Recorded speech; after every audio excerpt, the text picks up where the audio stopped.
Hi hello friends, welcome to Pranavas cooking. இன்றைக்கி நம்ம பார்க்க போகிற ரெசிபி எக் பெப்பர் கிரேவி. வீடியோக்குள்ளே போகிறதுக்கு முன்னாடி பிரணவாஸ் குக்கிங் சேனலை சப்ஸ்கிரைப் பண்ணாதவங்க சப்ஸ்கிரைப் பண்ணிக்கோங்க. மறக்காமல் பக்கத்தில் இருக்க பெல் ஐக்கானை கிளிக் பண்ணிக்கோங்க. வாங்க வீடியோக்குள்ளே போகலாம்.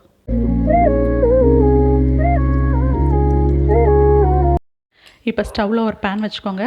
கொஞ்சமாக ஆயில் சேர்த்துக்கோங்க. கொஞ்சமான ஆயில் போதும். ஆயில் சேர்த்ததுக்கப்புறமா 2 ஸ்பூன் மிளகுத்தூள் சேர்த்துக்கோங்க.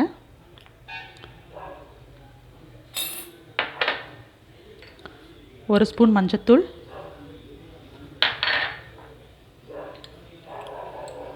அரை ஸ்பூன் உப்பு.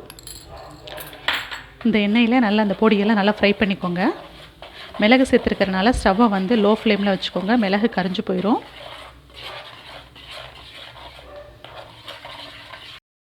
இந்த எண்ணெயில் மிளகுத்தூள், மஞ்சத்தூள், உப்பு எல்லாம் நல்லா ஃப்ரை ஆனதுக்கப்புறமா இங்கே வேக வச்ச ஒரு 6 முட்டை எடுத்து வச்சுருக்கேன். அது 2 இப்படி கட் பண்ணி எடுத்துக்கோங்க. கட் பண்ணி எடுத்த முட்டையை இந்த மிளகுத்தூள்லேயே நல்லா ஃப்ரை பண்ணணும். ஒரு 2 நிமிஷம் எண்ணெயிலே நல்லா ஃப்ரை பண்ணிங்கன்னா முட்டை நல்லா ரோஸ்ட் ஆயிரும்.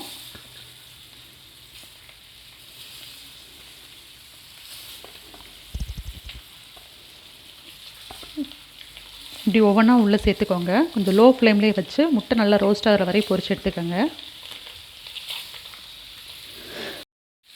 இப்போ பார்த்தீங்கன்னா முட்டை வந்து ஒன் சைடு வந்து நல்லா ரோஸ்ட் ஆகிடுச்சு. அப்படியே ஒரு ஃபோக் ஸ்பூன் வச்சு ஒவ்வொன்றா திருப்பி விட்டுக்கோங்க.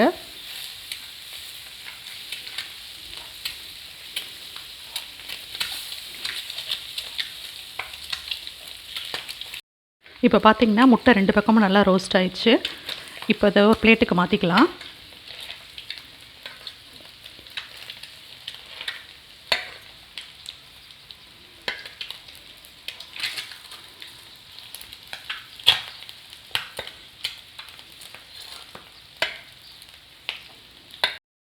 அதே எண்ணெயில் 1 ஸ்பூன் சீரகம், 10 மிளகு, இது 2ஐயும் நல்லா பொரிச்சுக்கோங்க. சீரகம் மிளகு பொரிஞ்சதுக்கப்புறமா 1 கப் ஆனியன் சேர்த்துக்கோங்க. இதுக்கு வந்து ஆனியன் தாங்க ரொம்ப தேவைப்படும். இது வந்து 3 பெரிய வெங்காயத்தை கட் பண்ணி எடுத்து வச்சுருக்கேன்.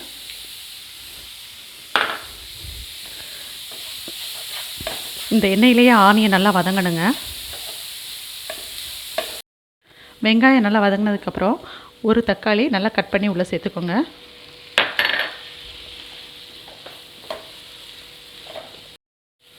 தக்காளி சேர்த்ததுக்கப்புறமா இங்கே ஒரு 2 தக்காளியை நல்லா ஃபைன் பேஸ்ட்டாக அரைச்சி வச்சுருக்கேன். இதில் நம்ம தேங்காய் தான் ஆட் பண்ண போகிறதில்ல. இந்த கிரேவிக்கு வந்து தக்காளி தான் நம்ம ஊற்றுறோம். தக்காளியை சேர்த்ததுக்கப்புறம் நல்லா கிளறிக்கோங்க. கிளறினதுக்கப்புறமா 1 ஸ்பூன் கறி மசால் பொடி, 1 ஸ்பூன் மிளகு.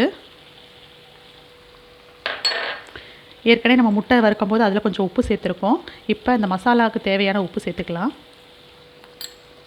இது எல்லாத்தையும் சேர்த்துட்டு நல்லா கிளறி விட்டுருங்க.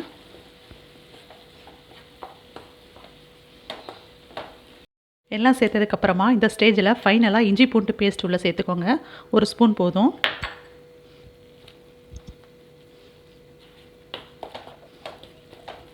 எப்பயுமே இஞ்சி பூண்டு பேஸ்ட் வந்து லாஸ்ட்டில் தாங்க சேர்க்கணும், முன்னாடியே சேர்த்துறாதீங்க. இந்த மசாலோடு சேர்ந்து இஞ்சி பூண்டு பேஸ்ட் வந்து நல்லா ஃப்ரை ஆகணும். முதலே சேர்த்திங்கன்னா அடுப்பில் நல்லா சட்டியில் வந்து பேனில் பிடிச்சிரும்.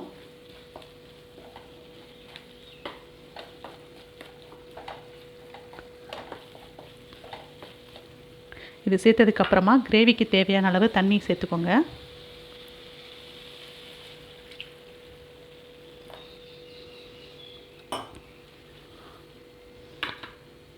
தண்ணி சேர்த்ததுக்கப்புறமா 2 கொத்து கருவேப்பிலையில் சேர்த்துக்கோங்க.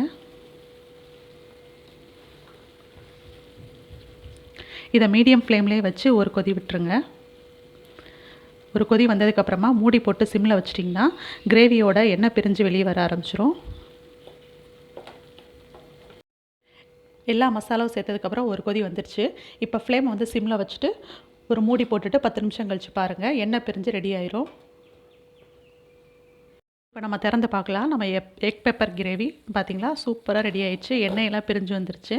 இந்த ஸ்டேஜில் லைட்டாக கிளறி விட்டுக்கோங்க. லைட்டாக கிளறி விட்டுட்டு இப்போ நம்ம ஏற்கனவே வந்து ஃப்ரை பண்ணி வச்சுருந்தோம் இல்லையா எக்கு, அதை ஒவ்வொன்றா உள்ளே சேர்த்துக்கோங்க.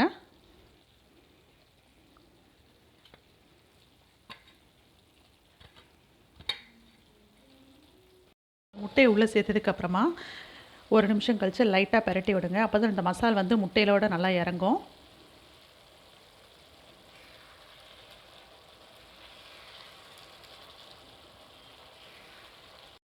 எல்லாம் நல்லா கிளறி விட்டதுக்கப்புறமா நம்ம கிரேவி வந்து கொஞ்சம் ட்ரை ஆனதுக்கப்புறமா அடுப்பை ஆஃப் பண்ணிடுங்க. அவ்வளோதான், நம்மளுடைய சூப்பரான எக் பெப்பர் கிரேவி தயாராகிடுச்சு. இப்போ சர்விங் பவுலுக்கு மாற்றிக்கலாம். இப்போ சுட சுட சூப்பரான எக் பெப்பர் கிரேவி தயாராகிடுச்சு. நான் சொன்ன அளவுகளோட நீங்களும் உங்கள் வீட்டில் இந்த ரெசிபியை ட்ரை பண்ணி பாருங்கள். அதே சுவையும் மனமும் உங்களுக்கும் கிடைக்கும். இந்த வீடியோ பிடிச்சிருந்துச்சுன்னா லைக் பண்ணுங்கள், ஷேர் பண்ணுங்கள். மறக்காமல் பிரணவாஸ் குக்கிங் சேனலை சப்ஸ்கிரைப் பண்ணுங்கள். தேங்க்யூ.